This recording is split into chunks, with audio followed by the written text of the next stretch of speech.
Evening and welcome to the December 7th meeting of the Berea Board of Education. Roll call, please. Mrs. Chapman? Chapman here. Mrs. Ferris?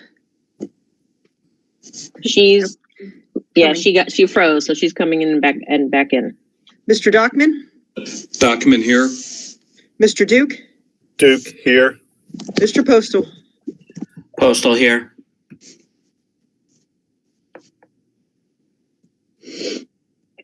All right, Jill, will you just call her name again when she comes back in? Oh, there she is. Mrs. Ferris, we're on the roll. Can I get you to? Ferris here. Thank you. Okay, please stand for the Pledge of Allegiance.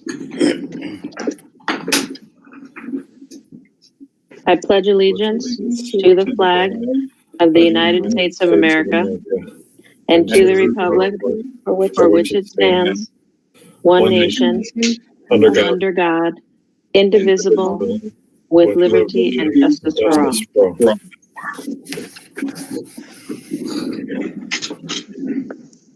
Okay, it's recommended the Board of Education approve the minutes of the November 16th, 2020 Board of Education meeting as shown in the exhibit. Duke, so moved. Document second. Are there any corrections or additions? Okay, roll call, please. Mr. Duke? Yes. Mr. Dockman? Document yes. Mrs. Chapman? Chapman, yes. Mrs. Ferris? Ferris, yes. Mr. Postal? Postal abstain. Number 4, are there any Board of Education committee reports or comments? This is Jeff. The only comment I have is there is a health committee meeting, I think, scheduled for tomorrow. Due to my work schedule, I won't be able to attend, but I will follow up with Joe and Carol accordingly and provide a feedback at future board meeting. Thanks, Jeff. Okay, public participation, recognizing any member of the public who wishes to comment regarding non-agenda related items and agenda items. And for tonight's meeting, since we're virtual, we had a Google forum set up for anyone that wished to submit comments. Mrs. Wheeler, are there any that have been submitted? No, there are not. Okay, thank you. So we're moving on to the superintendent's update. Okay, I have a couple things, and then at some point here, Vicki, I will share my screen because I have a couple things, visuals to present. So I put in my update to the board on Friday, just a couple things I want to go over publicly. One of the things is that the information that came out that there was a recommendation by the CDC to make a change in quarantines. The Ohio Department of Education, they have followed up on that update. We haven't gotten the official word yet from the Cuyahoga County Board of Health that that's going to change. But the Ohio Department of Health is going to follow the new CDC recommendations for quarantining. While 14 days is still preferred, the new recommendations allow for the flexibility. Flexibility would be appropriate for settings with lower transmissions, as ones such as our schools, as long as the other precautions such as face coverings and social distancing is implemented. In addition to that, then the hope that this will reduce the burden on those who are asked to quarantine and improve the rate of following at least a minimum quarantine protocol to reduce spread. So it's really going to go from a mandatory required 14 days of quarantine down to 10 and possibly even more down to 7. So I know the Ohio Board of Health approved that, but we also, as I said, we have to wait for that update from the Cuyahoga County Board of Health, which we're going to get that guidance soon. Obviously, that's important to us when it comes to staffing and when staff has to be quarantined, that they're not quarantined for 14 days. So that does help with our staffing issue when we come back to in-person instruction. So we're pretty excited about that.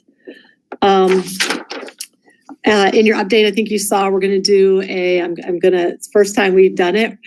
Christina was a little nervous about it, but we're going to do a Facebook Live coffee and conversation. That's next week on December 15th, and that's going to start at 2:30 in the afternoon. That information was sent out. It's on our Facebook page. It was sent out in the recent communication, the district communication to all families.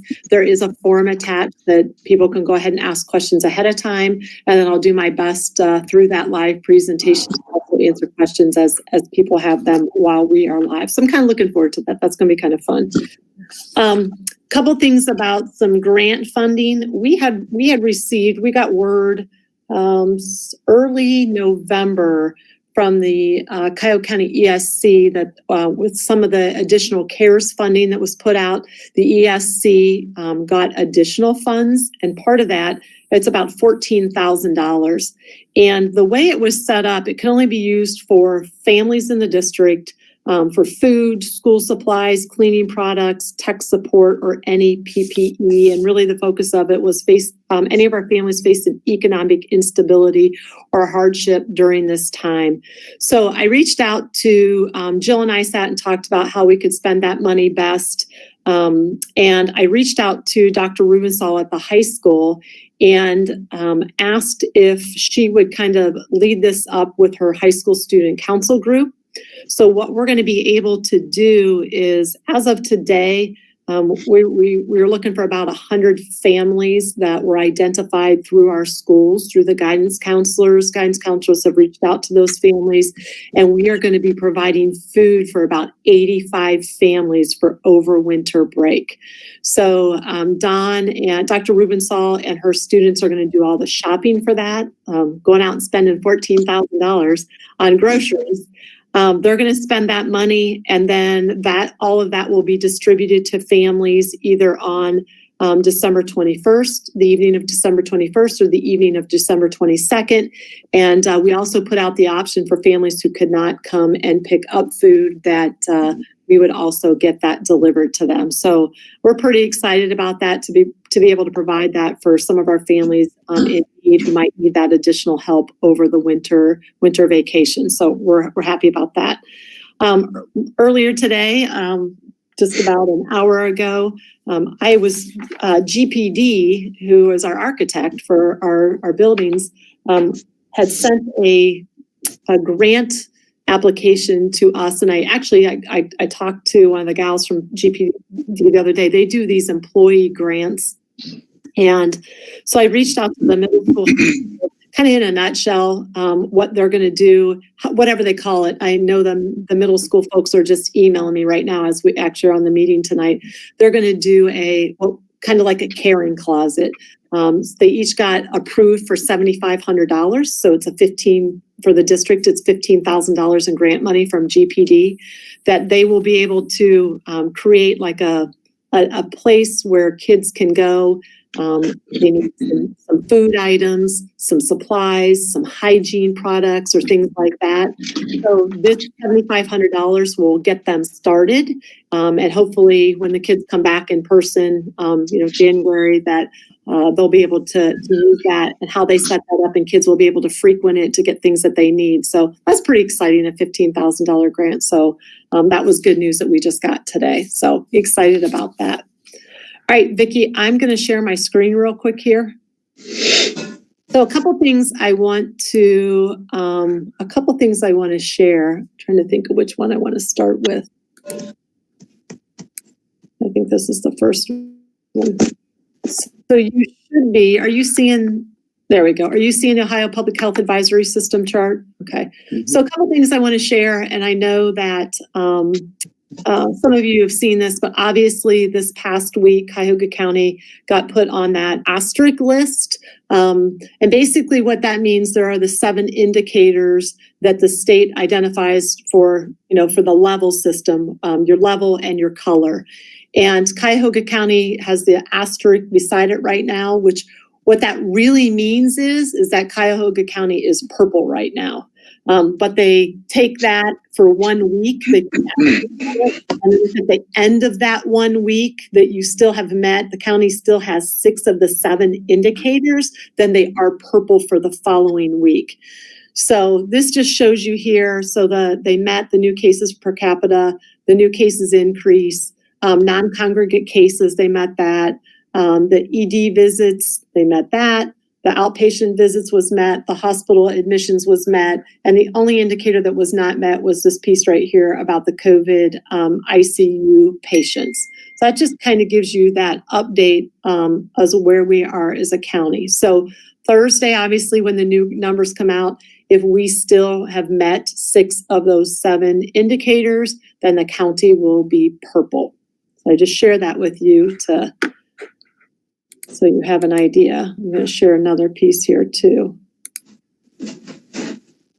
So another piece I want to share with you is, it's not that one. Here we go. This is one that I get every week from the ESC in conjunction with the Board of Health. So you should be seeing a chart with lots of green, reds, yellows. Everybody see that? I can't see it on my screen, so I'm assuming that's what you guys are seeing. So what to me is concerning, obviously, with the Board of Health, and I think I put it in my update to you, I didn't have the new positivity rate.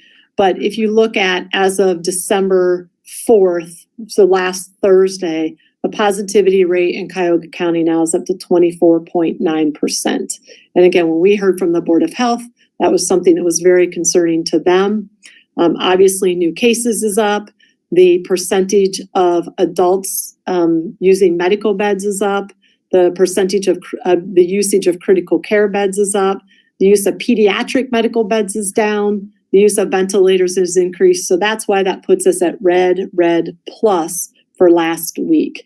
One of the things that the Board of Health has pointed out to us is and I think I shared this with you guys too, at the peak of when, the Board of Health came out with that recommendation of, they really wanted school districts to start the year remote. They were at a positivity rate at, I'm going to say only, but it was 9%. So when we talk to them on Fridays and we can hear kind of the urgency in their voice about where we are as a county and what's going on and how we need people to follow all the masking and the distancing protocols and things like that, is that they're really comparing it to when they were so concerned back in July, but look at where we are now in December. They are really concerned, obviously, that that number is going to increase significantly because they're still saying we're another 1 to 2 weeks out from what we're going to see as a consequence for Thanksgiving. So even this week, we may not see it in the numbers is what they're saying, but within the next 1 to 2 weeks, they do anticipate some of those numbers going up. So again, we're in remote right now, so this is good for us. But I just want to share that data. I didn't have this on Friday when I sent my update to the board as far as what that was. All right, let me go to the next thing, which is, so I worked on, just wanted to share, and I sent this to you all. I sent this today. It was shortly before the board meeting, so if you had a chance to look at it, if you didn't, it's okay. But one of the things I had said in my update too, I wanted to take a look at our learning model and how that looked from where we were when we did this in August and how we revised it in September. So this was, and I think, Mr. Dockman, you had asked, I know you asked specifically, like even in Cuyahoga County, this was shared today by the governor. And this is also, we get kind of an update from the state about this, but it just shows you the percentage. They broke it down, the number of districts, the percentage, what that looks like as far as percentage of districts, and then what that looks like for number of students that are either full in-person, partial in-person, fully remote, whether they're closed at all. It just gives you, again, some numbers and data as far as where we are as a state and where everybody is in the learning model. If you still, even by this, it kind of shows you we're kind of 50-50, either hybrid, partial in-person, remote, and then districts that are full in-person at this time. So again, just some information to share with you. So the first chart on here was, this chart was the second revision that we did. And I was going to put the first one in, but I know the first one matters now. So this was our learning model options chart that we had revised in September. And again, that was with all of the information we had from the Board of Health to say we need to be fully remote. I will tell you, even today as we speak, the Board of Health, if they had it totally their way, we would be in remote learning even if we were orange. And I'll share that in some of my points here, where they have applauded school districts in the jobs that they've been doing with their cleaning, their protocols in order to help mitigate the spread of the virus. So the second chart on here is something I'd like to make as a proposed revision. And again, I have this as tonight, and we can have some conversation if you want. Remember, when we do have an MOU with our teachers union that if we're level 4, that we as a district are in remote learning in purple. So we haven't been there yet, and even if we move there, we're there right now. What I've kind of done is taken out these optional pieces right here within level 2 and level 3. And I have some more specifics as we go down through here too, so that you can see. I'm recommending that when we come back, obviously, and hopefully in January, I'm going to say that with the decision that we have right now is that pre-K 5, we're in person 5 days a week. 6 through 12 stays hybrid, blue and orange days, and then Fridays would be a remote learning day for all students. And then we still have our TVLA option. Leaving on there with level 1, that if and when we get to level 1, right, we don't even know if that's attainable, that we would have all students back in person 5 days a week, okay? So let me share just some of the points. And if you want to stop me, stop me. If you just want me to go, I'll just keep going on. So just some of the reasons, again, reviewing and changing the chart. Again, if we think back, that initial chart, remember, we as superintendents wanted all along some help, right? Help in deciding what we're supposed to do. And we said we were not the medical experts.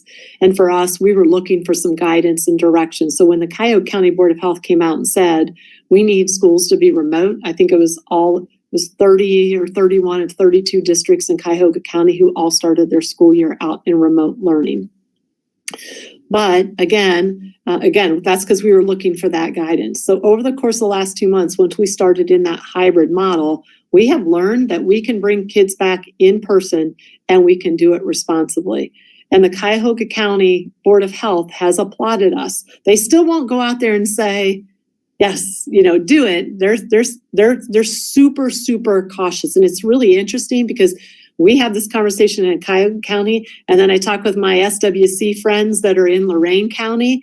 And Lorain County, it's night and day between the two counties. But part of it is too, even though Lorain County is purple right now, Lorain County and their positivity rate is, I think they're at 9%. So they're not even close to where we are in Cuyahoga County. But their director of Board of Health says, keep your kids in school. We support that. We don't get that same message from Cuyahoga County. So, it's interesting. But they have said we're doing a really good job with bringing kids back to school. Again, to remind everyone, even though we aren't purple right now, and that's again some of those things, even if we returned 5 days a week, if we can't properly staff, we will have to go back to remote learning. And I just put in there, just as an FYI, so when we talked about that decision to go to remote learning, which was on Friday, what was the date? Friday, November 20th. Since Friday, November 20th, we've had 42 staff members who've needed to quarantine, either because they've tested positive themselves or because they've had to be quarantined because they've been a close contact for someone else who has tested positive. So, and Tracy, I'm sorry, is that certified staff or all staff? That is all. That's certified and classified. Yep. That's a mix of both. So let me put it this way. It's certified staff, it's classified staff, and it's coaches too. Because remember, sometimes we have coaches that are part of our teaching staff and sometimes not. So that's all of those put together. I know that Dr. Redfield from the CDC has also brought up and talked about how he is advocating for in-person learning. And this is really recently, he's made that push. And again, he has cited that schools they are not the major source of COVID-19 transmission, and it's not spreading in school due to our strict cleaning protocols, our distancing, and our mask wearing requirements that we have. So again, the recommendation then to bring all those pre-K5 kids back 5 days a week, I feel good about that because we're doing those things and I think that we're doing them very well. If we return pre-K5, again, that's my recommendation. When we come back, 5 days a week in school, not hybrid, that we just come back, transition right into 5 days a week.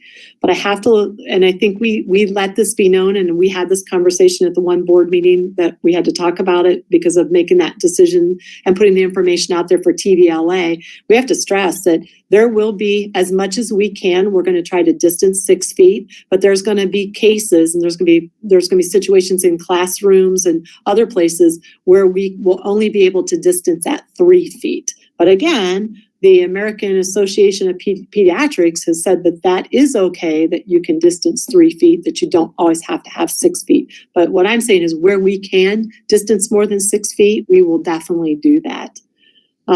Obviously, continue designing learning and activities to reduce classmate interactions, play, classroom changes, etc., as much as possible. And those are things like, this all goes back to that planning that we did over the summer when we were coming back 5 days a week, which was limit sharing of materials. The kids are outside at recess and they're in recess in pods.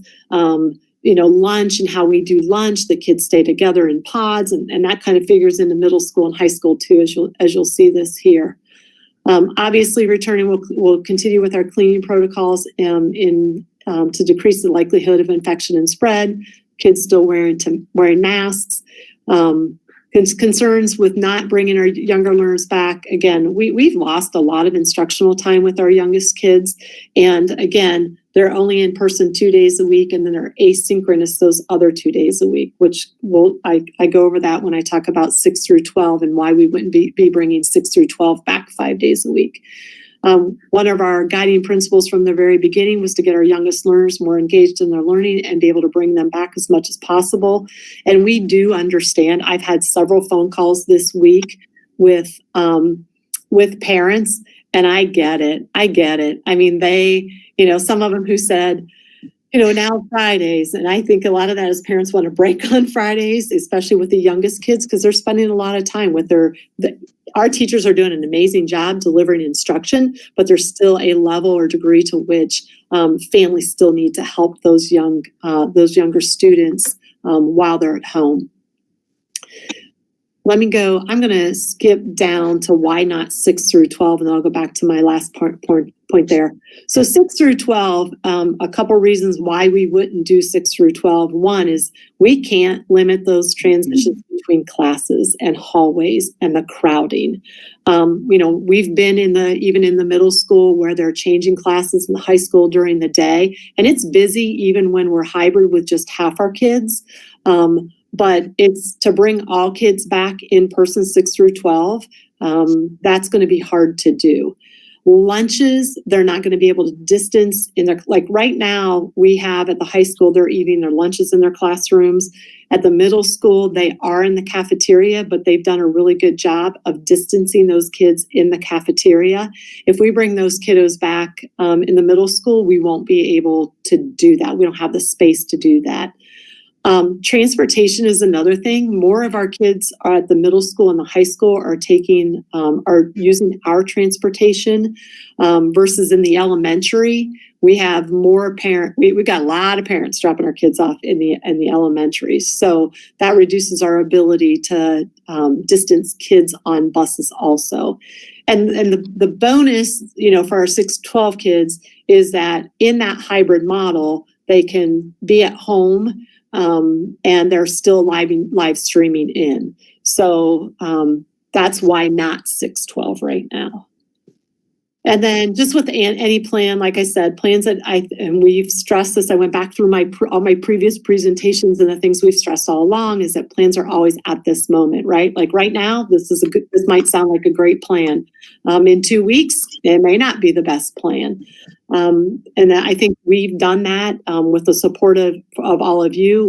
We have always continued to reevaluate our situation. I know that doesn't always sit well with families and staff all the time. It feels like we are kind of juggling back and forth, but again, meeting our goal, having kids in person as much as we can, but making sure that we're maintaining the health and safety of our students and our staff.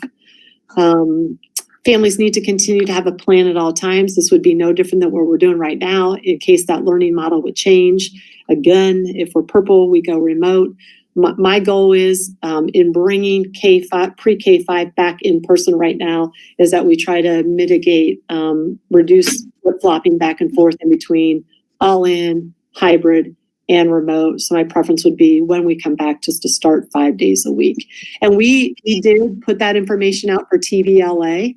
I don't have the full update for TVLA. I know Mr. Blatnick is still working on that, so I don't want to present all of that tonight.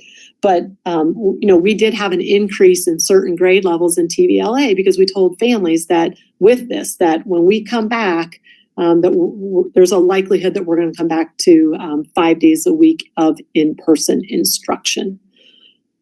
Tracy, can I interrupt for a second? Yeah, absolutely. I just want to clarify. You keep saying when we come back. I don't want people to confuse that with coming back after winter break. You mean when the decision is made that school is not going to be remote anymore? That's what you're referring to. Yes, thank you. And right now, so I have put out right now, that is the message to the community, is that our plan right now is to return on January 4th. But again, that's with reevaluating. So if it's January 4th, the plan would be come back 5 days a week for our kids right after that. If it has to be extended for some reason, because we're still purple or we're still seeing, the spread and we need to help slow that, then that could be extended, right? But we would have that conversation and look at that hopefully closer to the 21st, and it could be over break too that we're having that conversation. So thank you. So questions, thoughts?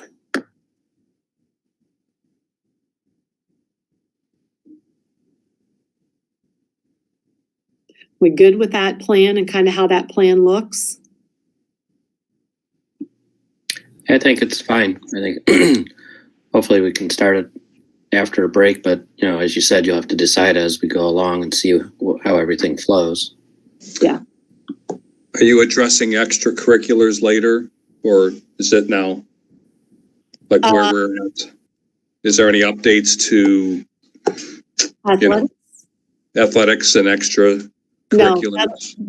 No, nothing different than what we sent out last week to families. So that update, we have a meeting again. I can't pull up my calendar right now, but we meet again on Friday, the Southwest Conference superintendents to make a decision how we're going to move forward.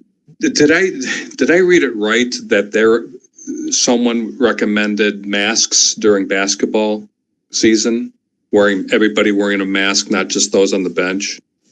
Did I see that in Ohio? I saw that somewhere too, Steve. I read that on Twitter somewhere, but I don't know if it was for real, but I did.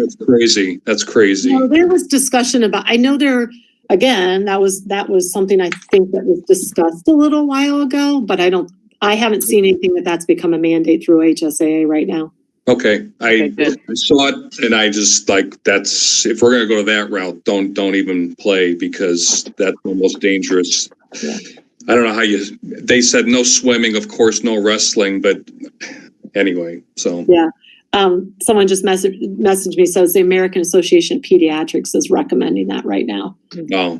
That hasn't come. And I will tell you, the governor spoke today and we had heard from the Lorain County superintendents had heard from their director of health that the governor would be coming out this week with some kind of a recommendation or some very specific guidance about athletics. He didn't say anything today, so I don't look for that still. Mm-hmm. I will tell you, I have seen that there are more school districts that are pressing pause with regards to competition right now. Are they practicing? Yes. Okay. Yeah. But just been small. we put some more guidelines in place for them even to practice, because again, what they're telling us right now, if there's one kid like on the basketball team who's positive, you have to quarantine the entire team. Yeah. So we're trying to say, split them up so that, somehow, run them in pods of, cut them down. Like if this is your 5 and this is your 5 and those 5 stay together and these 5 don't, try that. That way, maybe we don't have to quarantine an entire team. So, I mean, we've had some incidences, right? We've had some things where we've had to quarantine people. So I think we're just trying to prevent that. Our goal, I know, and that was in my message that was sent out, our goal in a conference is to play our conference games.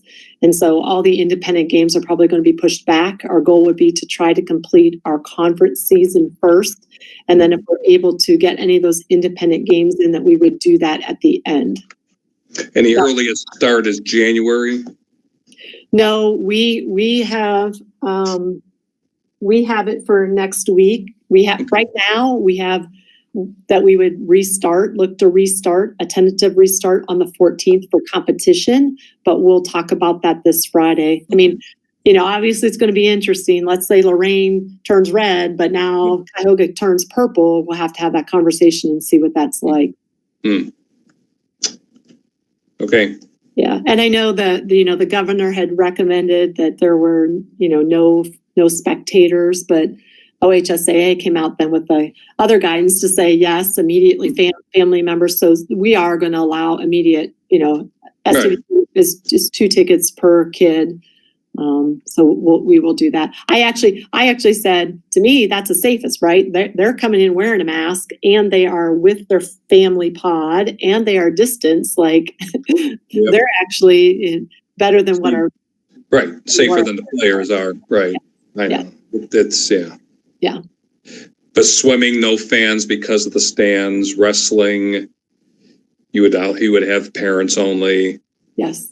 What else is going on in the winter? Gymnastics, we can't. There's no space. But we're going to, and I think we talked about that before, and I probably should have put that in the email, and I didn't. But we do have the ability to live stream most of those things. So where we can't get family members in, I think we're able to live stream Mike Wright from 2 different locations at a time. Yeah. So those places that are not allowing that we're not having any spectators. So I'll give you an example. Like in our new gym, we are going to lose. So it's 15% is basically what we're allowing in, but we lose that whole set of bleachers where the kids are going to be sitting because we have to space them out. So those bleachers have to be pushed in. We can't pull those bleachers out. So we lose seating there.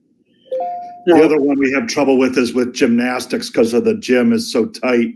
So I've asked John and Adam to look at being able to live stream some of those too. So So we're going to try to accommodate those that won't have any spectators the best we can, so that folks can actually see what's going on. What's that about the gym, the basketball again? You can't take out. So the one set of bleachers where your teams sit. Okay. To space kids out and provide 6 feet of distancing for those kids sitting in chairs.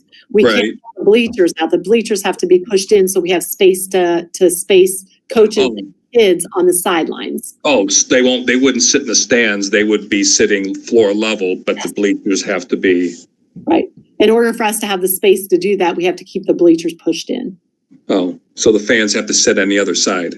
They'll sit on the side and on the end. We'll open up the. Right. Oh, right. The end zone. Thank goodness we have the end too, so they can. Yeah. Good thing we have those. So you knew that it was just in your plan, right? Wasn't my plan. It is now. Okay. Anna knew it then. Right. Okay. So if everyone's good, this is kind of how I want to move forward. And like I said, obviously, again, we're shooting for January 4th. I don't know. If things look as bad as they look now, I think we're going to have that. We're going to have a conversation. But we've got the 21st board meeting, and then if there's anything that we need to get together between then, over the holidays, that if we need a work session or something to discuss that more, we can try to get that scheduled after the 21st. One more thing. So the Lorraine schools, Avon and Avon Lake. And who else? Is that it? No, Avon Lake. North Ridgeville? North Ridgeville. Amherst, Midview. Midview. Okay, any majority. conversation? So, okay, so there's any conversation like, hey, you guys are on your own, we're gonna play because we're red and you guys are purple, so, I mean, it's either all or none? No, I think, actually, I will tell you, the Board of Health applauded the Southwest Conference that we were probably one of the only conferences that had a united front on what it is that we were going to do. So I think we've been pretty, we've been, to come to that decision as a group, I think has been really important for us.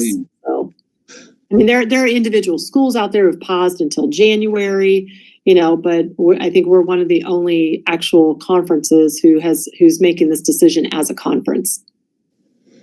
Okay, but we have we're in different counties, so I just wondered if they would get frustrated with us for, let's say we have stricter rules or vice versa, it'd be nice if we're all together doing the same thing, even though I liken it, like the Big Ten, we have different states, you have different rules in each state, but you're still, as a conference, you're going to try to stick together. Yeah, that is our plan as we move forward. Okay. Yep. Okay. Okay. Okay. Thank you very much, Tracy.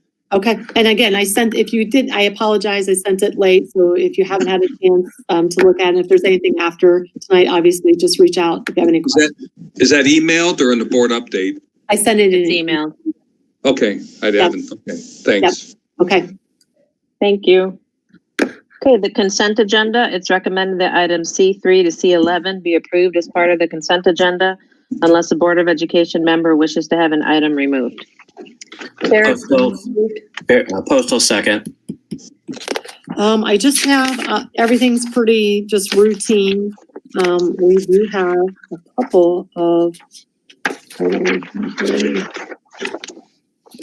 I know we have a couple retirements. We do, Bonnie Hunica from BPE is retiring in February. Tammy Porter's retiring. Actually, she retired effective November 30th. And then Deb Spiker is retiring effective, she already retired too, effective December 1st. So congratulations to all of them, and we wish them all the best in retirement. Okay, roll call, please. Mrs. Ferris, Ferris, yes. Mr. Postal, Postal, yes. Mrs. Chapman, Chapman, yes. Mr. Dockman, Dockman, yes. Mr. Duke. Duke, yes. Number 12, it's recommended the Board of Education approve the policies as shown in the exhibits. Postal, so moved. Duke, second. Okay, these were presented for the first reading at our last meeting. So today we'll be voting on them. Are there any more questions on any of these? Can I just share real quick? Yes, please. There are a lot of school districts following suit right now and again, we appreciate the board support in the canceling of exams right now. Most districts are following suit, doing the same thing just under the current circumstances. So we appreciate that support. Thank you. And thanks, Mr. Draves, for putting it all together for us. Thank you. Okay, roll, please. Mr. Postal, Postal, yes. Mr. Duke, Duke, yes. Mrs. Chapman. Mrs. Did you Chapman? say Ferris or Chapman? I just heard the misses. Mrs. Chapman. Chapman, yes. Sorry, Mr. Dockman, Dockman, yes. Mrs. Ferris. Ferris, yes. Number 13, it's recommended that the Board of Education approve the amendment to the UPK contract rate increase to account for the increased difficulty in serving the target population under the pandemic circumstances, effective August 1st, 2020, as shown in the exhibit.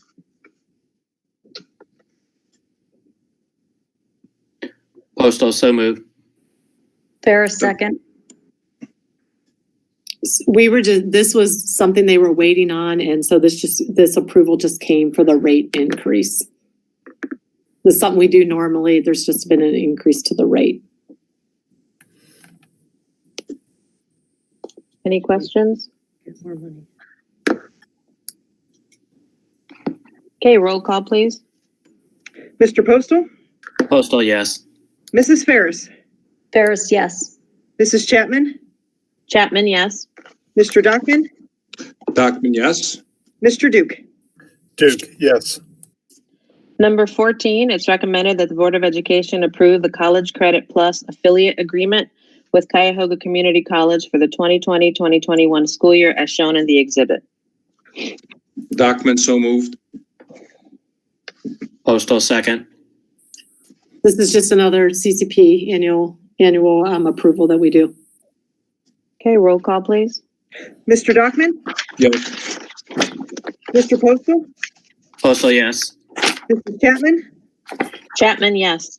Mr. Duke, Duke, yes. Mrs. Ferris. Ferris, yes. Okay, treasurer's update. Today in everybody's email, we received an email from OASBO, Ohio School Boards and BASA regarding the Fair School Funding Plan, House Bill 305 and Senate Bill 376. The House of Representatives approved House Bill 305 by a vote of 87-8 last Thursday. The plan is now at the Senate, so the Senate can approve its companion bill, Senate Bill 376. The Senate has just a few days. I think the lame duck session is over on the 15th when they'll recess for Christmas break. The Senate Finance Committee has a meeting scheduled for tomorrow at 1:30. However, absent from this meeting is any testimony on the bill. This is leading us to indicate that the Senate has no intention of passing this before the lame duck session is over, which is unfortunate. Everybody should have received this in your email. The organizations are asking us to reach out to the senators, and the senators are listed on there. Also to contact our local senators, not just the ones who are part of the Senate Finance Committee. Again, this has been 23 years in the making since the Girolf ruling and ruled school funding unconstitutional. I think the Senate, from what I've been reading, is weary and leery on the funding. Basically, again, this is a funding model. Then the House and the Senate can vote on putting the money towards it. But at least the funding model will be in place. Most superintendents and treasurers are in favor of this. And it's very, I guess we'll see what happens tomorrow. It's very discouraging to read this today to see that this might not happen. If this doesn't happen in the lame duck session, it's back to it'll have to come back through the House and the Senate when they meet again in the spring, after break. So it'll have to go through all the phases again to get it, the bills passed and back to where it is today. So if you could look in your email and see it, like I said, it came from Ohio School Boards. There's contacts on there. Reach out to your senator and say, please vote on this bill. That's all I had for tonight. I just wanted to add to that. I've already contacted them, and I noticed that Matt Dolan is the chair of the Finance Committee, and he was present at our high school ribbon cutting. Mm-hmm. So when you send him a note, you could, add that in there. Well, Yes. and I'm trying to find it. He actually sent something out. I'm trying to find it in my email. I just got it. And he states that he will not be supporting this. Oh. Yeah, so I will forward it to you. I'm trying to find it. So as soon as I find it, I will send it to the board so the board can look at where he is and why. It's all about it's something he can't support because they're not sure how they're going to be able to fund this. Mm-hmm. Mm-hmm. Yes, I think with the Senate, the funding has come up. Even though it was a 6-year phase-in, I think there's still questions on, in 6 years, spending over $2 billion on public education. Are we going to be there? Are we going to be able to be there in 6 years? I think the Senate's bringing a lot of those questions. Again, it's a funding mechanism. It's not, putting the dollars to it just yet. So, it solves the Duralf ruling. It solves the, where property taxes were illegal, where, where all that came with the Duralf litigation 23 years ago. So that's, kind of how we're looking at it. I get, the senator's angst of where the money's going to come from, but that's kind of where we're at. We would rather have a funding mechanism in place that's fair than what we have currently. Okay, thank you, Jill. Number 2. Therefore be it resolved under the provisions of Ohio Revised Code 3313.36, the board hereby declares that acceptance of these gifts does not at this time remove any portion of the public schools from the control of the board. And be it finally resolved that the board appreciates the generosity of these gifts and the remembrance of the school district and the students, and designates the treasurer to express the board's appreciation for these thoughtful gifts. Duke, so moved. Document second. Thank you to Singleton Group of Ridgefield Development, Jane Pfaff, Janet Keys, Big Creek PTA, and the American Legion Post 610 for your generous donations. Roll call, please. Mr. Duke? Duke, yes. Mr. Dockman? Document yes. Mrs. Chapman?